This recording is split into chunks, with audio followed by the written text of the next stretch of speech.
everybody, it's Cindy from Limits, and today we're going to be tying a elk hair merger. This fly is a very simple fly, it's a very good fly, and it's a very well known fly. It's a very inexpensive fly as well. It only uses something like 4 or 5 materials. So today we're using a size 12 barbed hook, not sure of the brand, and just a 3/0 black thread. And for the wing, this fly requires deer hair, just natural deer body hair. You can use colored if you need, and just some squirrel dubbing. It doesn't have a tail, and it's kind of similar to the X-Caddis. Just fix this. Actually, it's without the. It's kind of like the X-Caddis, not much if you know what that is. For wire, we're just going to be using where is it?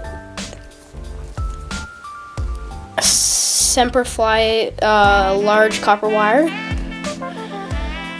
and you don't need much. You only need like maybe 2 inches, which will probably get you 2 or 3 flies. Once you have this in, you're going to build up a body for the dubbing, because this wire makes it stand up quite a bit.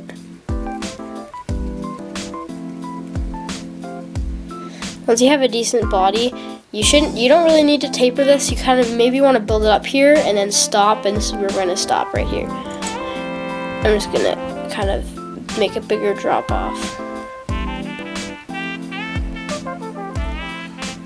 Just like that.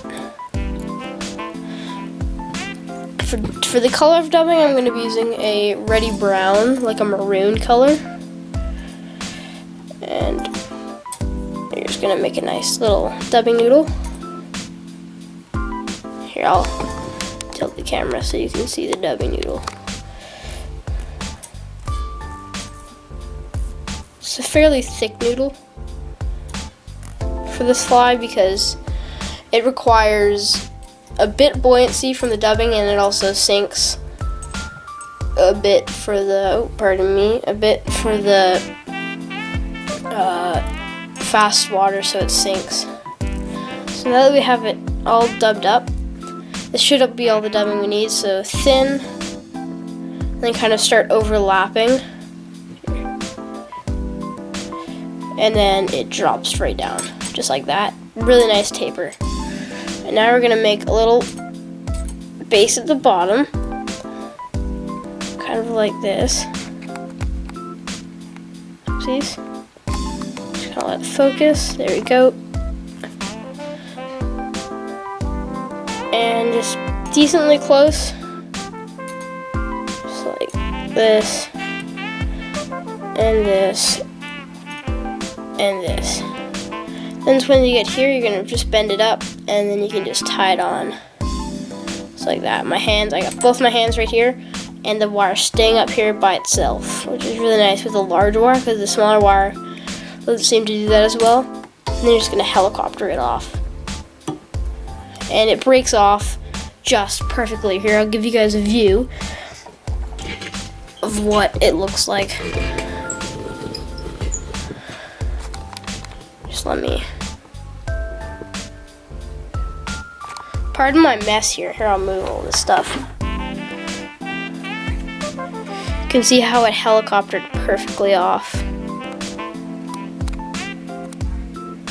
Just right here, if it focuses. Yeah, it helicoptered, like I can't even feel the mark, which is really good. Now let's just load this back down. And now the camera's back on. So now I'm just still getting used to this. It's fairly odd because I'm really close to the camera and I feel like I bump it a lot. But now we're going to take our deer hair. Just some nice deer hair. This is a fairly thin strip, so the hairs aren't in as good condition, so they're going to be bendy. So just mind that. You're probably better off using a straight stack. And this stuff's super long too. So you can take off a clump, probably just like, this is way too much, but like just to measure. Just measure it just like that. And sometimes you don't even need to stack it, but I definitely need to stack it. So just like that, and then you're gonna cut off your hair, so you just got a nice clump. So now you're gonna put it in your stacker.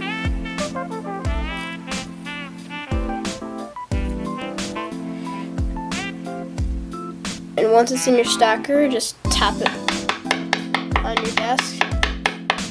Sometimes you don't even need a stacker, honestly. You can just use like an old thread. Okay, something kind of like just a bigger thing of this. Just a big one. Just tap it. And now we've got nice, even tips. Be very careful touching this, but once we have it, you're just going to measure it just like that, and then you tie it on one loop, not too tight, 2 loops, and then you tighten it with another 2. Just like that, you got the hair. You can adjust it if you need. I'm just going to pull it back a little bit. And just like that. And then you can do another loop or 2 and pull this up, go under, and back on like that. And now we've got that secured. Just like this. Now we're going to lift this up and we're just going to tie back.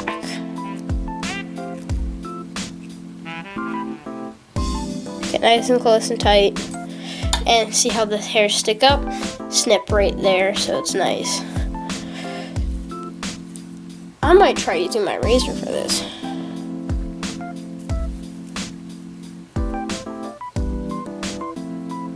Just where you want it. And just like that. That was very clean. And then you can just lift the hairs. Do a couple loops over it. And you can whip finish here if you would like, or here. I think I'm gonna whip finish just right here. Just gonna wax my thread. This is just an old Blistex I use, but it works fine. You could use wax if you like, but it's all up to you, honestly.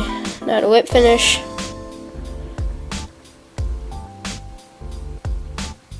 Just watch, try not to move the hairs.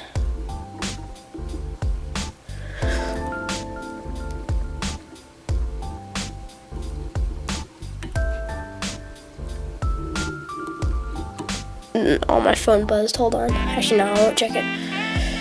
And just like that, you just tighten it, and you see it's secured. You can lift these up, just like that. And that is your elk or deer hair emerger. Thank you guys so much for watching. Actually, is it the emerger? Yeah, it is. I think it's called the emerger. Correct me if I'm wrong. Actually, I'm gonna check my book and I'll put it in right here. If it's the elk hair emerger, or I mean deer hair emerger, whatever you would like to call it. Just get rid of that hair. Actually, you can go back. And there is your elk hair emerger, or deer hair emerger. Sorry, I keep getting it mixed up. You can use elk hair if you'd like. Thank you guys so much for watching. Please consider subscribing. It'd help me a lot. And leave a like if you did enjoy, or a dislike if you didn't enjoy. Leave some tips in the comments below. And thank you guys so much for watching. Have a good day.